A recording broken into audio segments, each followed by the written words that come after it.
ඇයි මේ විදිහට පුෂප්ස් කරන්නේ? අත් දෙක බිම කකුල් දෙක උඩ. ඩික්ලයින් පුෂප් ව්‍යායාමය. මේක කරන්නේ දැන් අපි ජිම් එකේ ඉන්ක්ලයින් බෙන්ච් ප්‍රෙස් කරනවානේ. මේ ඉන්ක්ලයින් බෙන්ච් ප්‍රෙස් කරනකොට ව්‍යායාමයට ලක් වෙන මාංශ පේශීන්ම ව්‍යායාම කරන්න පාවිච්චි කරන කැලිස්තෙනික් ව්‍යායාමයක්. ඉන්ක්ලයින් බෙන්ච් ප්‍රෙස් එකයි ඩික්ලයින් පුෂප් එකයි කියලා නෙමෙයි මෙතෙන්දි කියන්නේ. නමුත් දැන් මේ අපේ පපුවේ තියෙන මාංශ පේශීන් අපි හඳුන්වනවා පෙක්ටොරාලිස් මේජර් කියලා. මෙන්න මේ ලොකු මාංශ පේශියේ උඩ කොටසට මේ ස්ටර්නෝපෙස්ටල් පෙක්ටොරාලිස් කියලා කියනවා. මැද මේ ස්ටර්නම් එකට සම්බන්ධ වෙන කොටසට ඊළඟට මේ ක්ලැවිකියුලා එහෙම නැත්නම් මෙන්න මේ අස්තියට සම්බන්ධ වෙන කොටස ක්ලැවිකියුලර් පෙක්ටොරාලිස් කියලා කියනවා. මෙන්න මේ ක්ලැවිකියුලර් පෙක්ටොරාලිස් කියන කොටසට ව්‍යායාම ලබා දෙන්න තමයි අපි මේ ඩික්ලයින් පුෂප් ව්‍යායාමය කරන්නේ.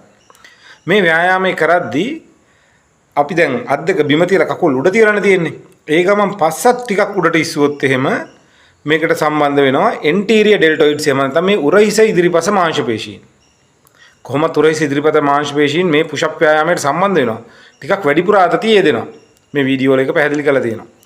ඉතින් ඔයා ගෙදර ඉඳලා ඇඟේ බරෙන් ව්‍යායාම කරන කෙනෙක්. එහෙම නැත්නම් ඩම්බෙල් දෙකක් විතරක් ගෙදර තියාගෙන ව්‍යායාම කරන කෙනෙක් නම් ඔයාට ඉන්ක්ලයින් බෙන්ච් එකක් නැත්නම් මේ ක්ලැවිකියුලර් පෙක්ටොරාලිස් එහෙම නැත්නම් පපුවේ උඩ කොටස හදාගන්න ඔයාට මේ ව්‍යායාමය ඊටම සාර්ථකව පාවිච්චි කරන්න පුළුවන්.